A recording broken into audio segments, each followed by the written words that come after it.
يخرجهم من الظلمات إلى النور والذين كفروا أولياؤهم الطاغوت يخرجونهم من النور إلى الظلمات أولئك أصحاب النار هم فيها خالدون.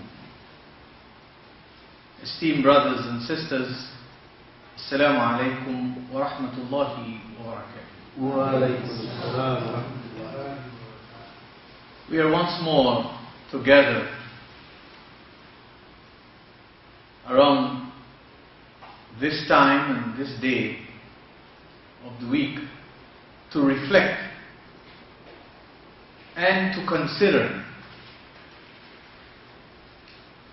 what nations before us had an opportunity to reflect on and consider.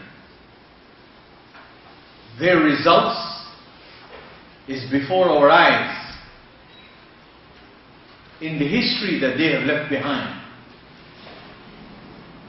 Our result is in our history that we are making like a movie before the eyes of our own kith and kin, before our people, and before human beings near and far. Last week, I was still talking to myself and sharing these thoughts with you about an issue that is so important but has not been given the kind of attention that it really deserves.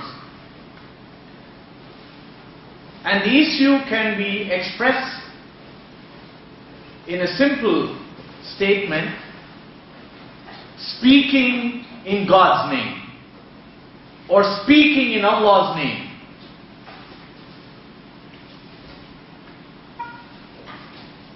Unauthoritatively, without credibility, and that credibility doesn't have to come from you and me, because credibility in human society is given by humans. Credibility to divine guidance does not have to come from humans, and that's something we need to ponder over. What I say is not to be considered credible because a large number of people consider it credible. That doesn't make it credible. And similarly, what I say is not to be discredited because a large number of people discredit it. That's humans in their evaluation and devaluation of matters of their life and the lives of others in society. But divine loftiness must always be evaluated by divine standards and by the divine dispenser. They cannot be evaluated by human standards when they fall from the grace of divine loftiness. And today in the world, and I can understand this is not a predicament of Muslims only, but this is a predicament of history, human history.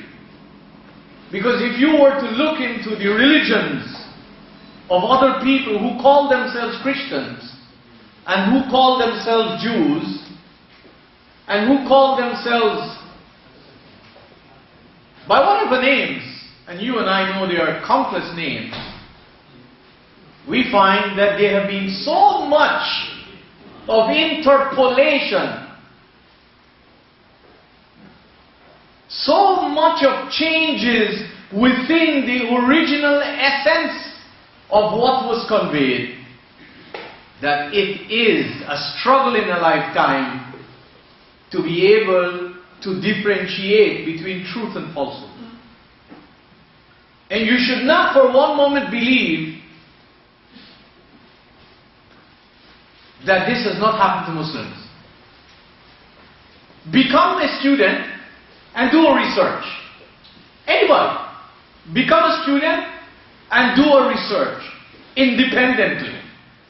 Without baggages, the kind of objectivity that is required to reach any truth and fact of life in any discipline of society, and you will see how regressed Muslims have been from the time the first message was given by this epoch-making messenger Muhammad, and in our present day situation. Why?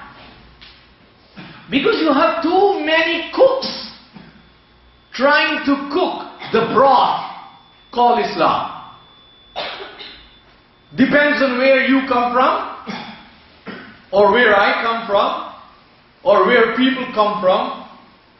They have different flavors, different ingredients, in a figure of speech, to add to this broth. And as the basic saying goes, which has a lot of sense, too many cooks, what do? They spoil the broth. Ask the student who is even in university, and ask the professional, and ask the mother and father to do an objective, critical analysis of what constitutes Islam in the vision and perception of Muslims from different parts of the world. You will get a volume of countless pages. And when you were to open the Qur'an and look for these artifacts or references, you will break your brains to find them. Because why? We have had so many people speaking in the name of Allah. And a lot of what has been said is tainted with culture, with tradition, with politics, with economics, with vested interests, with ethnicity. And that is why there is a constant flow of people away from the divine loftiness. That is why divine loftiness is eluding us, generally speaking. Because the Qur'an wants you and me to be alert. As it told the Prophet to be alert. So if it told the Prophet to be alert, what kind of response is expected from you and me? And today, if you address this issue, or say that we have no authority to speak in Allah's name without direct reference to Allah's text, we will be in trouble. Because the norm has been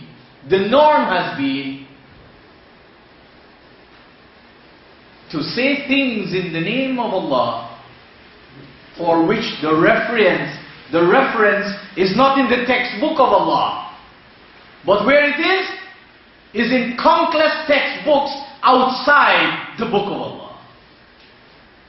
It's like if you talk to some Muslim, the average Muslim, whose life is the byproduct of the society to which he or she belongs, whose quote-unquote beliefs and practices are the result of the society to which he or she hails from, and you're to tell them this book of Allah is complete. Let me repeat those words, because they are not my words.